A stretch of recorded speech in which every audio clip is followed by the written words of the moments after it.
Hi, and thanks for joining us. I'm Richie Luntz, aka Screwball, and on this Yankee show, myself and my co-host Joey Buchholz will be joined by Jack Dudar. Yeah, hi everyone. Happy to be here. Good day, Jack. Hi, Richie. Yeah, so let's play ball.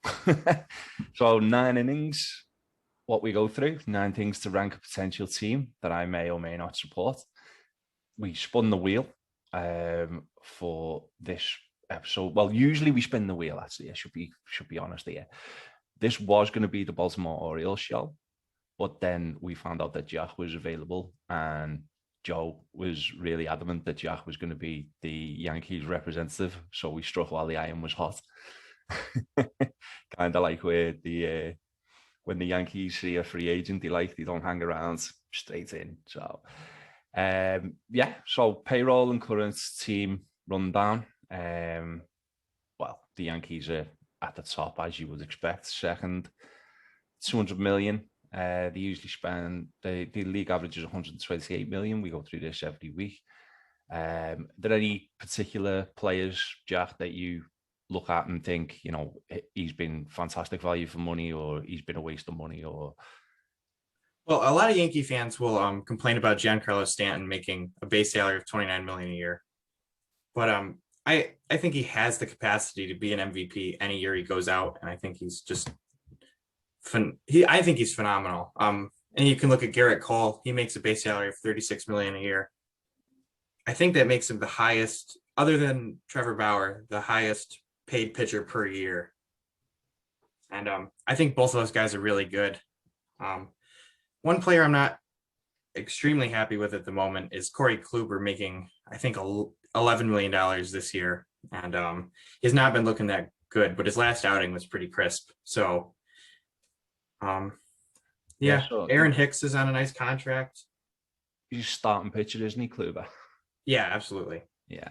Garrett Cole, I have to stick up for Garrett Cole here because he's the ace of my fantasy staff. So I'm quite happy with what he's brought to the table so far. But then again, I'm not paying him 36 million a year. Is it right to say that he was a childhood Yankees fan? He was, yeah, correct. Yeah, I'm sure. I saw that picture of him holding up the sign and before his first game, and I thought that was quite a special moment for him, obviously, to become a Yankee. 4-pitch repertoire. I think he even gets a little bit more than that. He throws a 4-seamer, a changeup. He's got a curveball. I don't have it on hand. I know he does have, I think, 5 or 6 pitches he can throw. Go on, Joe. What's the other one? I would be making it up at this point. I just thought I'd put you on the spot and see what you would do. I do know that he does mix the pitches well, and he changes speeds very well. And those are the two things that I look for usually in a pitcher. So if a guy's specialty is a slider or a cutter or a sinker, it's effective if he can mix them in well with the fastball and change speeds. I mean, that's what made Pedro great, and I think that's what makes Garrett Cole great as well. I've noticed a lot of hitters ends up way in front of his pitches when they try and kind of second guess, and then obviously he'll just bring the heat and game over. What about DJ LeMahieu? What's your feelings on him? DJ's a great player. He's got off to a little bit of a slow start this season, but he's about as consistent as anyone else in the MLB. So I think he's money really well spent. He took a longer contract so that he could still make his money, but over a longer period of time. I think it's awesome for the team. It's good for him. But yeah, I mean, he's just a phenomenal hitter. He can put the bat on the ball like no one else. Yeah, fair play. I'm looking forward to Luke Voigt coming back. He's on the injured reserve still, isn't he? Yeah. He should be coming back in about a week and a half. I think I saw he should be ready on the 11th. And the other player, obviously, you can't go without mentioning our oldest Chapman. I mean, talk about a flamethrower. Oh my gosh. Right now, he's one of the best pitchers in the MLB. I think just because he comes in for an inning at a time, he gets a little bit overlooked. And we're also very accustomed to him being a very dominant pitcher. So having, the season he's having is it's really outstanding, and he's getting quite old. So Old is he now? maybe 32. I don't actually have an answer to that. I know he's been in the league forever. I'll just check now.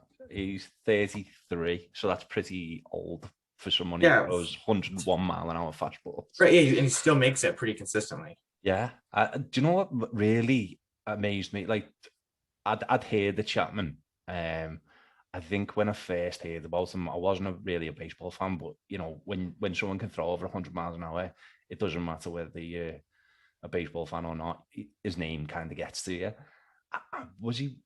He was he in Ohio? Was he at the Reds? Yeah, in Cincinnati, he played for the Reds. Oh, I'm so glad I got that right, because I was genuinely like doing that from memory. And I was like, it was the Indians or the Reds. I'm pretty sure he was in Ohio. So, yeah. But the thing that amazes me when I actually got to watch him for the first time, because this is literally the first time I've watched the Yankees since probably mid 2000s.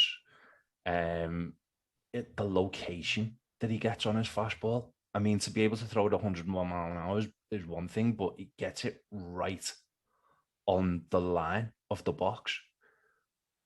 On the outside. I think he throws it on the hands of the hitter a lot, and it's at 101 thrown up high in the zone. He's just not able. They're not able to get around on it, and I think that's why he gets a lot of swing and misses. And so, well, the last one I was watching against the Tigers, like you say, he was throwing mainly on the hands, but then as his closeout pitches, he was going right to the other side, and he was nailing it.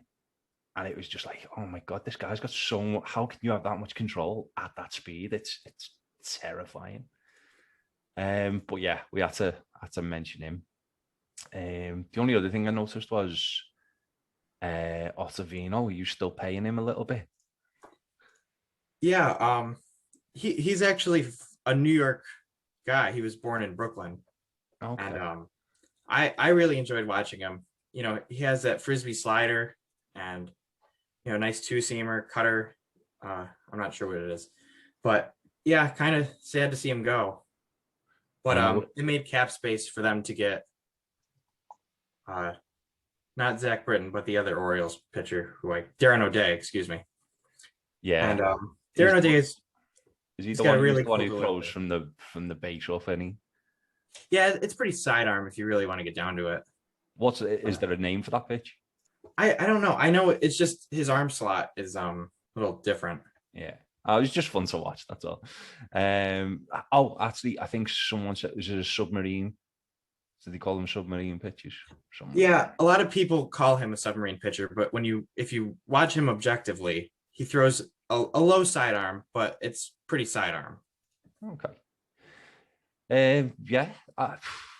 It's quite the roster. I mean, I had to do my predictions beforehand, and I went back and watched a little bit of tape from the playoffs last year, and I've got the Yankees going to the World Series. You'd be glad to know. Well, I don't know. It doesn't really count for anything because I'm just guessing. I don't have any thingy, but I just think that Rays team was a bit better than people give them credit for, and I don't think it was much of a bad loss to lose to that Rays team. And I think the Yankees could go at least one or two better this season. I know they've started slow, but even in this series that I've watched against the Tigers, you can see the quality and you can see it coming together already to some degree. Yeah, absolutely. The Yankees are a physically large team. Like, their average height is probably well over 6 foot. And to think, April is a cold month in New York. And, I think it takes some time for these guys to they almost need a longer spring training to warm up to the season. Yeah. So watching Judge and Stanton swing, they're just absolutely hitting the crap out of the ball right now. And Judge was coming off quite a serious injury as well, wasn't he? Judge, yeah, he's pretty much always coming off an injury. Pretty fair to say. No, but I've noticed the difference just from watching him. He was really struggling with balls that were coming to him low, and I don't know whether it was like to do with his knees or what, but he seems to have come on a lot, even in the games that I've watched. He looks like a different player already. Yeah, he's a good sign to look for with Aaron Judge is if he's pulling the ball to left field or not. I think when he's really healthy, he pulls the ball a little bit more because I think he's protecting his right oblique when he's hitting it the other way to right. Okay. And when it doesn't feel good, it feels tight. I think he just tries to slap the ball, and I think he swings hard enough to where he can make it work. But when he's feeling good, you see him pull the ball a little bit more. Cool. I mean, like, well, we could go on and on about the Yankees this year. That as per usual, the Yankees are an easy topic to talk about. There's always something good or bad to talk about with the Yankees. You can't go wrong. But on to the next inning, ballpark. I kind of warned Jack a little bit before we started that I'm not really into the new Yankee Stadium, I suppose it's called, isn't it?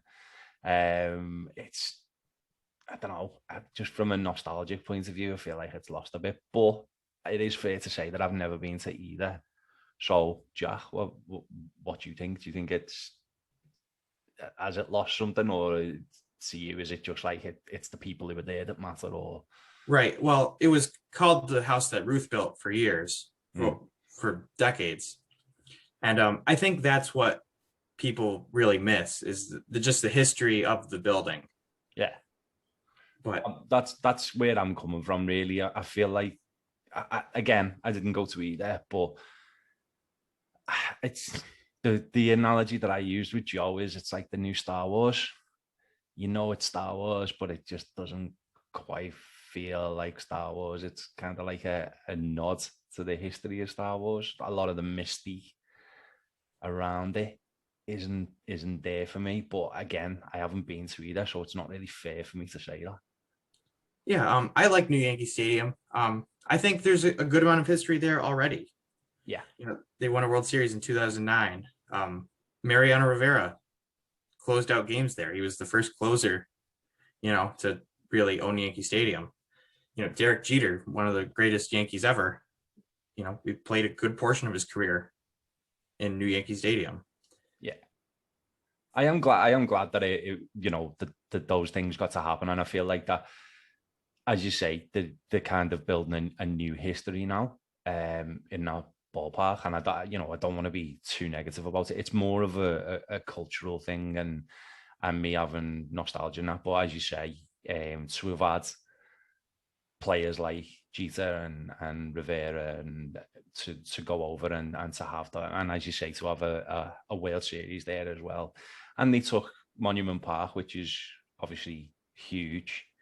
I almost feel like they kind of did themselves a disservice by trying to make it exactly like it. I almost feel like to move on, it would have been easier to, yes, of course, take things like Monument Park and things like that, but to try and build an exact replica, that's a very high standard to live up to. And I feel like they sort of set themselves up for a fall in that way, because you can't possibly measure up to all that history. If they'd have said, like, yes, we've got all this history and we're taking that with us and that's important, but to try and do like a 3D printer version, I don't know, it just didn't sit well with me. Yeah, I agree. Yeah, I guess it was easier to build a new one than it would have been to pick it up and move it across the street. Mm-hmm. But it's not as modern as a lot of these other new ballparks, like even, across town at Citi Field. Citi Field is very modern when you walk into it. And I don't think Yankee Stadium has that feel. But I wouldn't trade it for anything as a Yankee fan. So that's fair.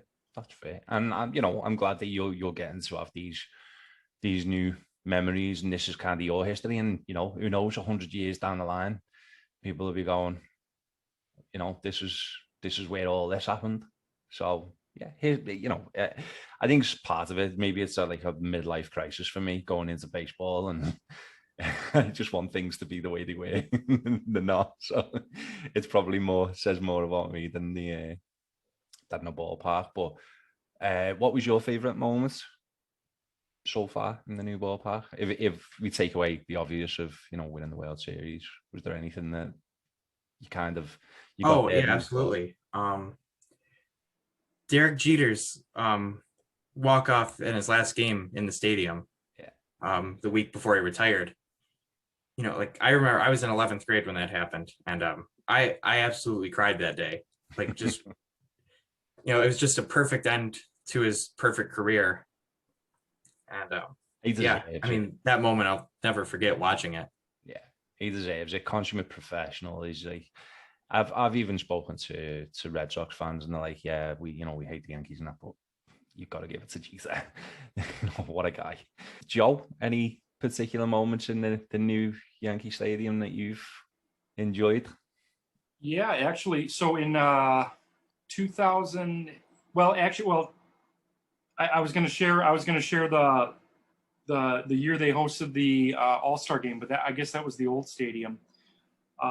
In 2008, we had tickets to see Billy Joel at Shea Stadium, and we had to get up for a flight at 6 a.m. But the All Star game ended up going till about 2 in the morning, if I remember. I think it was like 14 innings, 13, 14 innings. So we didn't sleep that night, and the next morning at the airport, I physically bumped into George Brett, and he couldn't have been nicer for someone who had absolutely zero sleep, bumping into him. And I said, "Oh, I'm sorry. Oh, hey, it's George Brett." And I said, "I'm very sorry." But again, that was the old stadium. Actually, I have a question for Jack. Might be able to answer this. As far as the new stadium goes, I remember when it opened in '09, one of the big concerns was when they were on ESPN or national television, that there was a concern that because of the way they priced, the first 8 or 10 rows, that it always looked empty on TV. Have they done anything in the last 10 or 12 years to kind of help with that issue? I have no idea. The only stadium issue I remember is when Alex Rodriguez hit the camera that was kind of leaning over the right field line. But no, I can't speak to that at all. But yeah, Yankee Stadium, there's a little bit of space up in the front. Fans, city, state, culture. I mean, obviously, when you think of the Yankees, you think of New York. Personally, when I think of New York, I think of when I think of the Yankees, I think of Frank Sinatra. I think, New York, New York. When the Yankees won, and I first heard, like, I'm a huge Frank Sinatra fan. So when the Yankees won, and I first heard that, I fell in love with it. Like, I just, I'm not a Yankees fan, but I can't take anything away from when they win, and you hear uh, that song and the reaction, and it's perfect. Whoever came up with it, and it seems like very obvious and all that, but at the same time, whoever came up with it, it's just absolutely perfect. I wouldn't swap it for anything in baseball. I wouldn't swap it for anything in sport. There's something magical about it. And even, as I say, as someone who at times has not wanted the Yankees to win, when they do and that happens, it's kind of like, oh, it's so good. It's too good. Yeah, absolutely. There is something about going to a Yankee game, and it's just an incredible experience. You hop on the 4 train. Everyone on the whole subway car has a Yankee jersey on, has Yankee hats on, and everyone is just in a good mood going to the game. And then, I mean, when the Yankees play well, you couldn't ask for better fans. And you hear that song in the stadium, everyone's happy, everyone's nice to each other, which is a really rare moment in New York City. But yeah, I mean, I think you're 100% right. That song is awesome after a win. But this season they started playing it after losses, and no, that's not right. That doesn't sit well with me at all. In terms of culture, and that we usually do like films that have either been shot at Yankee Stadium or have Yankees in them or whatever, we'd be here all day. Yep. There is so many. I mean, like, New York's kind of the mecca of the film industry. New York and Hollywood. New York's obviously the biggest media market, even more so than Hollywood for sport. So it's insane when you go to New York as well. Like, it's an experience. I'll say that. it's absolutely huge. You don't realize, you see it on films and all that, and you go, oh yeah, that's big. And then you go and you look up at some of these buildings and you're like, Jesus, these are monolithic. Jobu, what do you think of when you think of New York? Well, I actually have two films in mind that are two of my favorite baseball movies: The Pride of the Yankees, which is the basically the Lou Gehrig story, and then Billy Crystal's HBO film 61, which documents the home run race of Roger Maris and Mickey Mantle in 1961. So as far as media, those are two of my favorites. You guys know I'm a Mets fan, but I have so much respect for the Yankees. I've probably read 50 or 60 Yankees books, and they're among some of my favorites. Roger Kahn, Robert Creamer. Roger Angel's been a Mets fan and a Red Sox fan throughout his life at different, or not Red Sox, I'm sorry, Brooklyn Dodgers when he was growing up. But he's written a ton of pieces on the Yankees. He actually wrote a book with David Cohn in the 90s, one of my favorite baseball books. So those are kind of the things I tend to think of when it comes to like film and media. I've just thought of another one actually. Wasn't Anger Management? The end of Anger Management that shot in Yankee Stadium as well. I don't know. I think is so. that the Sandler movie? Yeah, Adam Sandler and Jack Nicholson. That's one of the very few Adam Sandler movies I haven't seen. Okay. Well, if you watch it at the end, I'm pretty sure it's that one. At the end, they end up in Yankee Stadium for kind of the climax of the film. Nice. I won't give anything away because I don't want to spoil it, just in case anyone hasn't seen it. Yeah, I mean, literally, we could go on and on and on about. I mean, you had a story about Saturday Night Live on one of the earlier podcasts. Obviously, that ties into New York as well. Pretty much everything ties into New York. It's just that kind of place. Number 4, merchandise and unis. Well, I mean, you're hard pushed to walk down any street anywhere in the world and not see a New York Yankees cap. They are, I mean, I knew the Yankees logo before I knew who the Yankees were. They've cornered the market. The pinstripe jerseys, it kind of gets to me that other teams wear them in a way, because I look at, and like White Sox fans will hate me now, but I look at the White Sox and I just go, well, why are they wearing the Yankees jerseys? Because they are.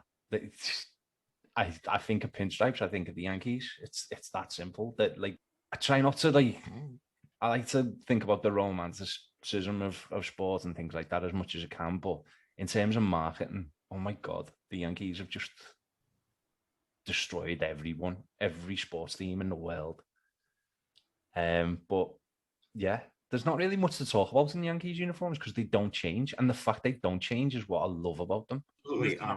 Previous episode, but my favorite part of the Yankees Yankees uniforms is that they don't have the names on home road. I love that. I don't think any team should have the names on the home jerseys. Road, I'm indifferent about, but like that's my favorite part of the Yankees jersey, and the fact that it really hasn't changed much. Like, again, I know that nobody can see this, but you two, this Yankees cap is kind of an older model cap. This is kind of like what Gordy's brother wore in Stand By Me, kind of the 40s model. But other than that, they haven't changed their color scheme. They haven't really changed much in 100 years, and I love that. The only thing I'll say before I ask Jack, the one thing I didn't like, and it wasn't just the Yankees, it was everyone, when they started putting like night ticks and stuff like that on the uniform. Not for me at all. That I'm all about less is more. But Jack, what would you say about the jersey that you're actually wearing right now? Yeah, I mean, this is a Gleyber Torres playoff jersey, not one that he wore, but modeled after. But yeah, the pinstripes came about because the Yankees tried to make Babe Ruth look less fat, and now it's the most classic look in all of sports. And I agree with the Nike ticks and everything. We call it a swoosh here. Just saying. But yeah, I mean, I can get over it. they're still the Yankees, but it should be a clean feel. Like they don't have the player names on the jersey. All it is just the NY logo dropped on the pinstripe shirt, and it's as classic as you can get. It's as clean as you can get. Yeah, I don't love the road grays, to be honest with you. I wish they would do something different, but the pinstripes are unchangeable. Yeah, agreed. You just reminds me of another one when you said about the reason that the Yankees have got the jersey they have. I was thinking of that episode of Seinfeld. Oh yeah, where he's talking about like you got to change the material, help them breathe, cotton.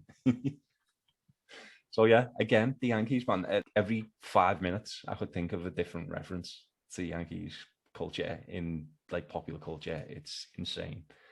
Right, we're coming up to 6 minutes left. Before we have to go to part 2. Should we try and get some food and drink, or what do you think? Yeah. I mean, I don't have too much to say. I think Joe will. Go on, we'll hand over to Joe then for food and drink with. So again, admittedly, I've never been to either incarnation of Yankee Stadium, but as far as just New York food, because I spent 4 weeks in New York in 2016. I mean, there's just pizza on top of pizza. I probably ate pizza every night, and I would guess that if I spent, let's say, a month in New York, and saw a couple Yankees games, saw a couple Mets games, I would just eat on the way to the stadium. I would, hit up Lombardi's or Grimaldi's. Just have like a really good pizza, a really good calzone. I don't know, like Jack, are you a fan of the hot dogs there, or how are the hot dogs at Yankee Stadium? Because I'd have to have a dog there for sure. Oh yeah, I mean, New York does hot dogs as well as really anywhere I've ever been. But yeah, I agree with you. I enjoy eating around the city. The stadium is already expensive to go to, and the food is, just about the same. So I try to just eat in New York and have a beer at the game. But yeah, I would grab like I said, I'd grab a slice or maybe a bag of peanuts or something. But there's so many options. It's unique because like in Milwaukee, eating at the game is kind of part of the game because the hot dogs are so good there, the bratwurst, the Polish. So I kind of budget that into the day. Whereas I know for the 3 or 4 Mets games I've been to, it's always let's eat on the way, grab a Coke and a slice at Lombardi's or Grimaldi's. And then I don't even remember, to be honest, what I ate at the Mets games I was at. I was just so into the game itself and being there for the first time. But it definitely a ton of options. Yeah, I mean, in New York, you could go out every day and never eat at the same place twice, and you could have a good meal every day. So probably the 2 best things that I had in New York when I was there were I had a bagel that was just unbelievable, a breakfast bagel. Like I haven't had bagels like them since. Unbelievable. And it was just like a little cafe. It wasn't anything special. It wasn't anywhere, like I don't remember the name of it. It was just quite close to the hotel. And the other thing I had was a steak. I had a New York strip steak in New York because I had to. And it was unbelievable. It was one of the best steaks I've ever had. It was at, I can't remember what hotel I stayed in. I think it was like one of the Hiltons or something like that. And the steak was just unbelievable. And they had it on half price as well, which you just don't expect from the Hilton. So it's made up. Hot dogs, yeah, I had a hot dog when I was there as well. Even just like from hot dog vendors and that, they're just really nice. They just taste so much better than over here. Yeah. Last month I was in Manhattan for a little bit, and a hot dog cost me $5. I almost didn't take it, but that was in Times Square. So you gotta pick and choose where you get your hot dogs. The farther you get from the tourist areas, the more affordable your hot dogs become. That's kind of the problem as well. Like when I came back from New York, I wasn't too happy because I think I'd built it up in my mind what it was. But when we got away from all the touristy places, I actually really enjoyed New York. It was the Times Square idea that I didn't, I just didn't like that at all. But that's not New York. So it took me a while to kind of realize that when I came back and just go, well, no, most of the time we weren't in New York, so you can't really say, that you didn't enjoy that part of it. But then, because like when we went to Brooklyn and stuff like that, I really, really enjoyed Brooklyn. Brooklyn was easily my favorite place that we visited. You got to meet real people. It was a genuine place, Brooklyn. It was kind of, I always say, like when they say have a nice day and all that, when they say it in Times Square, they say it because they have to.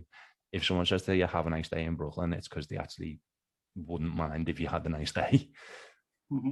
But yeah, we'll leave it there for this part, and hopefully you'll join us for part 2. Okay, thanks for joining us for part 2.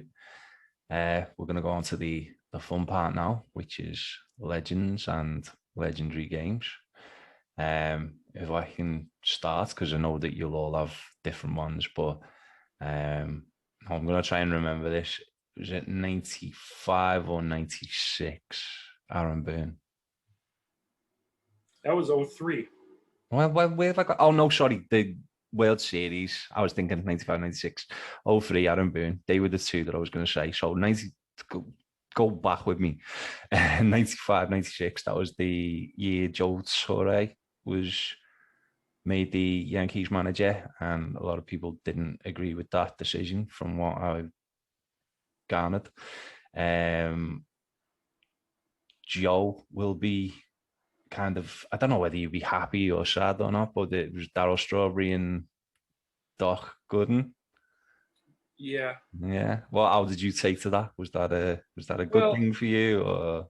Well, look, I mean, Doc Gooden and Darryl Strawberry are two of my favorite Mets of all time. So seeing them, win championships for the Yankees was a little bit bittersweet. But getting back to Joe Torre, Torre was hired in '96, and at the time, he had very little success as a manager in the big leagues. He managed the Mets in the '70s.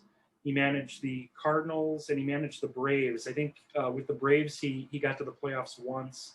He had very little success, and that hire came under heavy scrutiny from day one. And for him to win the title in his first year and then 3 of the next 4 years, again, he'll never pay for a dinner again in that city.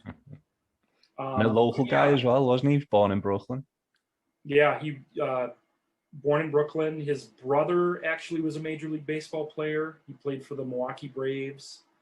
I want to say, was that Frank Torre? Yep. Yeah.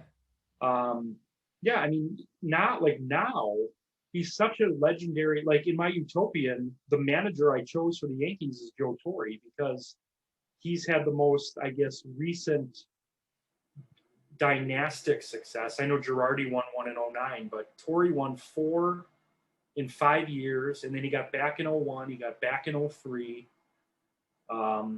That's who I think of, and there have been so many other legendary managers: Stengel, McCarthy. I'm sure I'm leaving some out, but Billy Martin, yeah. Well, we used to have kind of highlights, so I knew who some of these people like Paul O'Neill and Tino Martinez.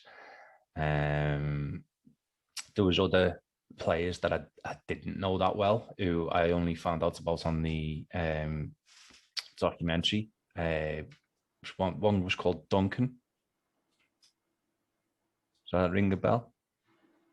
Mariano. Yes. Yeah, he played in the '80s.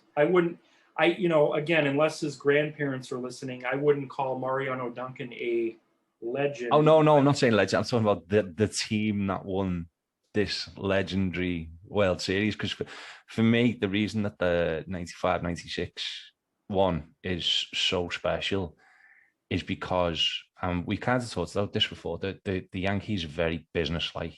They make business decisions, cutthroat. You think of them, you think of clean cut, no nonsense. And this Yankees team, more than any of the ones that I've known or heard of, had almost like an underdog story. I mean, they were still the Yankees. Everyone still expected them to win. But they had so many issues going into that season and made so many changes that people didn't like. And then obviously everything that was going on with Joe Torre's family at the time. And there was just a real human element to the Yankees that year. And when they won it, I'm not going, obviously I wasn't there at the time, but just watching the documentary, it just made it a lot more special for me. And it was the first time that I'd seen the Yankees and felt like this huge entity was kind of more like a family. It really did have that kind of feel that everyone came together at a time and overcame adversity. And you don't really think about that with the Yankees. Is Jack still with us? Oh, sorry about that. It's okay. I was just saying, like, about the human elements of that 95-96 season, that when they overcame so much, and yeah, everyone will go, oh, it's the Yankees, they had the payroll and things like that, but there were genuine issues, like especially the amount of players that they changed. Apparently, one of the well-respected journalists at the time said it'd take them 10 years to recover from the amount of changes that they made, and bringing in all these young, to some degree unproven at this level players, and yet they all just came together as a unit and smashed it out the park. Yeah, absolutely. I mean, I think 95 was the first year Derek Jeter was in the league as a shortstop. That's and, right. it just kind of began his legacy of being a winner. Yeah, he won the 95 season. He won the AL Rookie of the Year that year, unanimously. I mean, what a career he put together. Oh, unbelievable. It was just, I mean, watching it as well, like this team came together and they were 12 and a half games in the lead, and then all of a sudden it was down to 2.5, and people were gunning for them, like the Orioles were gunning for them, and they had some really tough games, and they weren't going out and battering people. They were winning games in a small ball fashion, if you like. And I always have more respect for that, because I always think when it gets to the point where, like the real business ends, that's not when people are hitting grand slam home runs, and they're very rare. It's when you actually play baseball. That's when you prove that, you deserve to be there with the best. And they did that. And they took care of the Mariners, who they'd lost to the season before. And that was like a huge thing. Then they beat the Rangers, Texas Rangers, and ended up winning the World Series against an unbelievable Atlanta Braves team, which, again, no one gave them a shot when they were 2-0 down, especially. So I just thought it was like a really kind of special team. What I like about that team specifically was I know a lot of people falsely accuse of the Yankees like buying all their championships. That 96 team, for the most part, a lot of the big time contributors were homegrown. Jeter, Bernie Williams, Mariano Rivera. Mm-hmm. Over the next 5 years, they bring in pieces to complement, but Andy Pettit, a lot of those guys were Yankees players coming in through the minor league system. So, incredible story. That particular team. Yeah, that's the beginning of the Yankees core four, which is Derek Jeter, Jorge Posada, Andy Pettit, and Mariano Rivera. Yeah. You can look at Bernie Williams on top of that. Yeah. The 2003 walk-off Grand Slam. I mean, surely that's as special as it gets. When you actually asked about like a favorite moment, I know this is an old stadium moment, but Aaron Boone was never a remarkable player. I think the most remarkable thing about his career, obviously, first is that home run against the Red Sox. But the other thing I really remember about his career, and I was born in 1997, so this is not a well-remembered thing for me, but he hurt himself playing pickup basketball when he played for Cincinnati, and got in trouble with his team. And I mean, now he's a manager, so I don't know what that says, but I mean, that you never saw Boone hit a ball like that. Like, that was a divine intervention moment in baseball. Well, he was pinch hitting, wasn't he? I don't know. I think so. I think so. That was like the 11th or 12th inning of a game. Tim Wakefield came in to pitch Yeah. out of the bullpen. And I don't know if it was the first pitch he saw, but it was either a 1-0 or an 0-1 count. Again, might have been the first pitch. And he went up there, obviously, with Wakefield, it's going to be a knuckleball or bust. And he just went up and teed one out of there. And I don't think it's landed yet. Yeah, that was a huge home run. Especially, from Aaron Boone. I think you can thank Grady Little a little bit as well, because it was clear after 115 pitches that Pedro Martinez probably shouldn't have been on the mound. I know it wasn't him who threw the pitch, but it was keeping him out there that allowed the rally in the eighth, was it? The eighth inning. But I haven't said that though. The fact that Clemens had to come out of the game in the fourth inning, that's huge. I mean, to go on and win a game when your ace of aces pitching what could have been his last game gets pulled in the fourth. Mike Messina comes out, does an absolutely phenomenal job.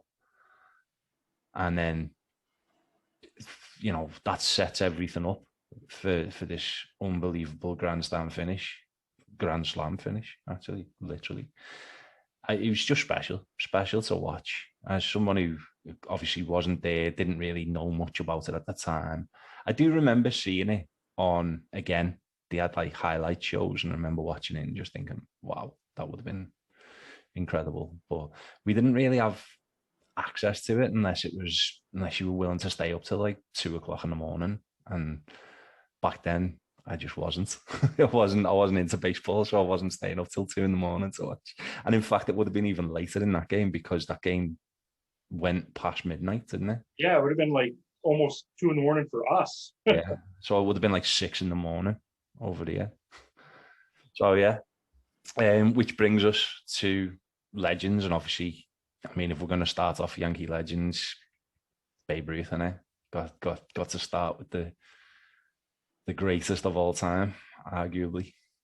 Yeah, of course. I mean, in all honesty, and maybe this is just because I'm 23 years old right now, but I take anything before Jackie Robinson with a grain of salt. Like I'm not willing to call Babe Ruth the greatest player to ever live, just because there was a color barrier. That's fair. You can look at Gibson in the Negro Leagues, who could have done the same exact thing. Satchel Paige. Yeah, I mean, there's so many. I mean, it's hard to say greatest of all time. Obviously, when you look at his stats playing against who he had available to play against, he was the best. But I don't know. Well, that's fair. That's a very important point you've brought up there. And I think we have had to, look at history through a different lens, and rightly so, because there were so many ball players that didn't get the opportunity, and that should definitely be reflected. But I mean, going off what we do know and what did happen, greatest of his era in terms of the time, taking everything into consideration, is probably the best way to put it. Anyone who can pitch as an ace and then come out and hit 50 home runs, that's kind of special. So one of the things when I'm asked greatest of all time, I always say Mays. When I think of Babe Ruth, now in 1919 there was maybe the biggest scandal in the history of baseball with the 1919 Black Sox, Chicago throwing the World Series. And if you watch the Ken Burns documentary, they don't say it word for word, but they hint at the theory that baseball wanted to create something to almost get the fans to forget what happened a year earlier, because Babe Ruth was sold to the Yankees in 1920, which was the year after the Black Sox scandal. Prior to him hitting 54 homers, the record was 29. And then prior to that, it was like 18 or 21. So the physical ball changed. They went from a dead ball era to this era where guys are hitting 50, 58, 61 home runs. So it's an interesting theory to say that Major League Baseball basically created this marketable icon to kind of win back the fan. I'm not trying to take anything away from what he did on the field, because he was the most dominant of an era. But all things equal, I can't say that Babe Ruth was a better baseball player than Willie Mays, Barry Bonds, even modern guys like Ken Griffey, Mike Trout. I'll take those guys over Babe Ruth if I'm just picking sides. But yeah, it's an interesting discussion.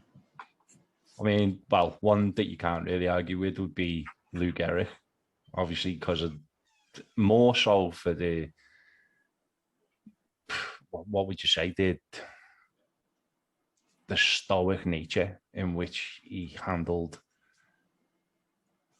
the disease that he had, and how much class he showed, and that statement, that pouring out of emotion when he said about he was the happiest man in the world. I've got so much respect for that man. It's unbelievable what he did. Yeah, absolutely. I mean, Gehrig holds a very special place in the heart of all Yankee fans. They call him the Iron Horse, and if not crippled by what we now know as ALS, we could look at him as the greatest of all time. But there's so many ifs, buts, and maybes. That's the beauty of sport, isn't it? You can talk forever. And I mean, if you want to start like rolling off the names, Mickey Mantle, Joe DiMaggio, I mean, you'll know far more than I will. Who's your favorite of the legends, would you say, Jack? Oh, well, I mean, as a New Yorker born in '97, it's almost impossible for me not to say Derek Jeter. I knew that was coming. But I mean, I think Joe DiMaggio really encapsulated just the greatness of the Yankees. You can kind of just see it as like a commercial with the old-timey voice talking about, just how dazzling he was as an outfielder and how well he could hit, and being married to Marilyn Monroe. Yeah, like just the consummate Yankee. He kind of wrote the book for the ones who came later, didn't he? This is what it is, boys. If you wanna be the true Yankee, the New York Yankee, this is how to do it. You marry the most sought after woman in the world. You play unbelievable in the field. You, like you say, you can sell ice to the Eskimos if you like. He was just that guy, wasn't he? Yeah, absolutely. I think he even fought in World War II. Maybe Joey knows the answer to that. Yeah, I think he missed, I want to say 2 years of his career to the war, 2 or 3 years. And so, I mean, his actual playing career was only, I want to say 12 years that he actually played. So imagine if he would have got 20 years, because I think he played from like 38 to 50, 51.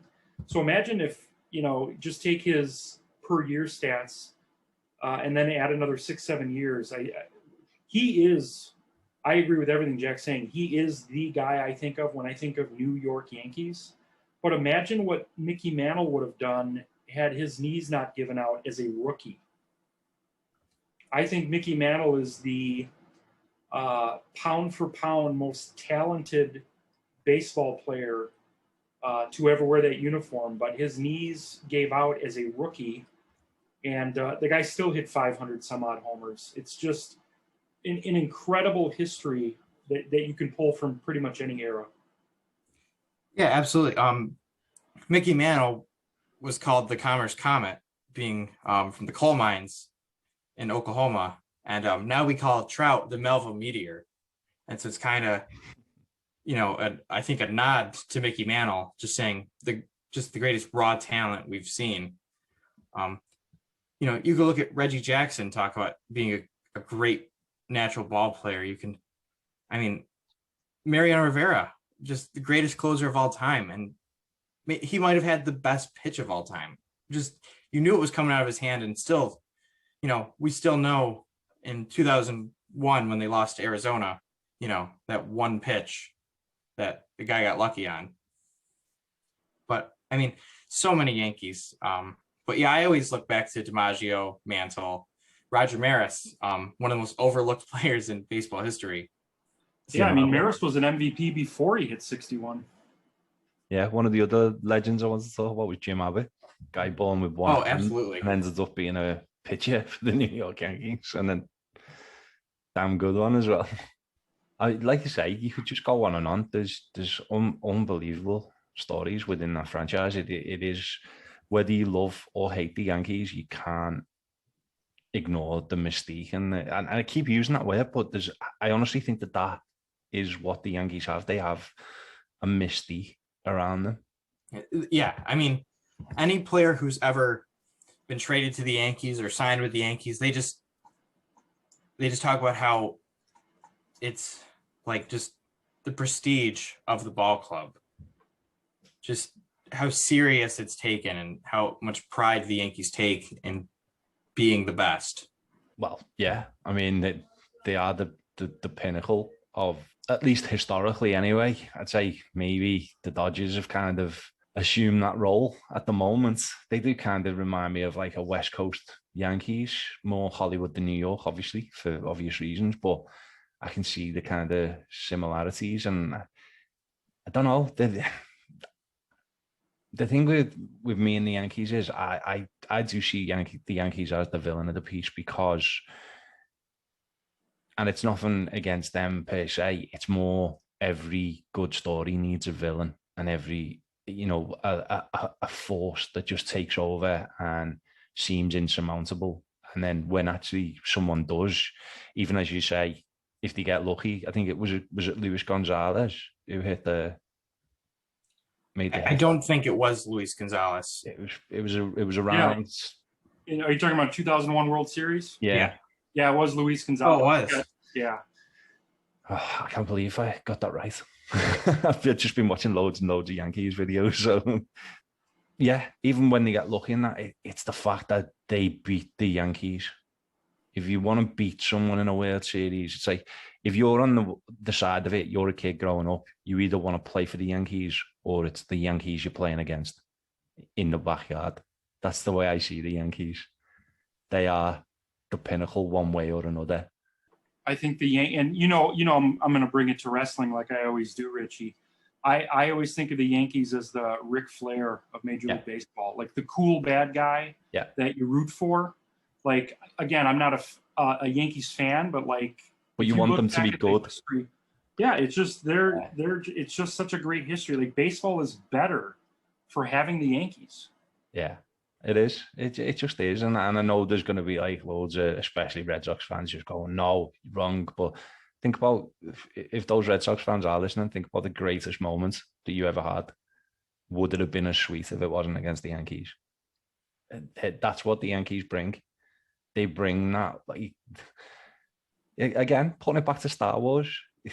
The reason that everyone watches Star Wars is because they want to beat the evil empire, and that's kind of what the Yankees are. They've got to that point where, love them or hate them, they can just decimate you if they're at that level. And I think it'll be good to see them get back there. Yeah, moving on quickly, because we've only got 5 minutes left. We were talking about mascots. The Yankees have never had a mascot, have they? They had one for 3 years in the 70s, Dandy, from 1979 to 1981. And it just didn't go over very well. It's really strange, that, but at the same time, it's not strange. And I think one of the things I do like about the Yankees is they march to the beat of their own drum. They are what they are. They know they're a business and they act like it. And even the players. And again, that comes back to why that 95, 96 felt so special watching the documentary because it felt like they kind of transcended that and it became more humane, if you like. Yeah. But yeah, would you want a mascot, Jack? Or No. I kind of knew the answer to that. The only mascot I would be okay with is if they made Don Mattingly's mustache the mascot. Oh, he's back to mustaches. Oh, he loves his mustaches and food. I think you're a bit disappointed on the food side of this podcast, aren't you? We'll have to make up for it in Baltimore. No, we already we talked about we're going to have in the future we're going to have a podcast solely based on mustaches, pro wrestling, and food. So we'll take care of it. We'll scratch that itch in the future. Well, leaving it there. Thank you very much to our guest, Jack. It's been a pleasure, mate. Yeah, thank you for having me. Yeah, and suppose we need to talk about next week's show. So next week's show will be the Baltimore Orioles, obviously rivals of the Yankees, not to the same degree as the Red Sox, but still rivals. And then I will choose my team. I have to say, Jack did a good job, made me a little bit more likely to be a Yankees fan. Don't know if I will be. Haven't made my decision. I'm sticking to my guns. I genuinely haven't made any decision. So that'll be interesting to see which way that goes. And then after that, we'll spin the wheel again to find out which division we're in. I think Jobu's hoping that it's going to be the NL Central. Well, I mean, Or I'm a Mets fan first, but I could speak all day about the Central. Jack, while you're here, actually, but is there any team, if you were a Yankees fan, is there any other team that you either consider your second team or that you'd follow, say, if the Yankees didn't exist? Well, there was a player I played against in high school who pitches for the Braves now. And so Ian Anderson is from Shenandoah, New York. Oh, okay. And so I'm a Braves fan. I love Acuna Jr. So I have to be a Braves fan, if not a Yankees fan, but it's not really close. No, fair enough. You're a Yankees fan. I completely understand that, but I appreciate your answer because sometimes people just go, no, definitely, it's just my team and all that. So it's nice that you can see it from that point of view. And obviously, we have friend of the podcast, Joe, who was an Astro but used to play with George Springer. So maybe the Blue Jays. I don't know. But yeah, join us next week for the Baltimore Orioles show. Thank you again to Jack and Jobu, and we'll see you then.